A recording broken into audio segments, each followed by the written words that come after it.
Hello guys, কিছুদিন আগে আমি একটা ভিডিও আপলোড করেছিলাম যেখানে তোমাদেরকে আমি একটা রিয়ার দিয়েছিলাম যে একটা পুরো দিন কোনো রকম মেনস্ট্রুয়াল প্রোডাক্ট ছাড়াই আমাদেরকে কাটাতে হবে।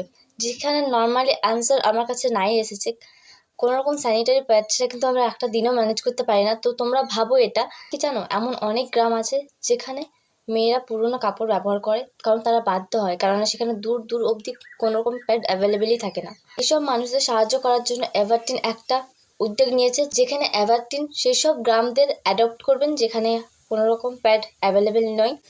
এটাই সেই প্যাড যেটা এভারটিন অ্যাভেলেবেল করাবে এবং এটাই আমি ইউজ করি। প্যাড কোনো লাক্সারি জিনিস নয়, এটা প্রতিটি মেয়ের প্রয়োজন। তোমরা এরকম কোনো গ্রাম জেনে থাকো যেখানে প্যাড অ্যাভেলেবেল নেই, তো তোমরা নিচে দেওয়া ওয়েবসাইট লিঙ্কে ক্লিক করে তোমরা সেই গ্রামের ডিটেলস আমাদেরকে সেন্ড করো।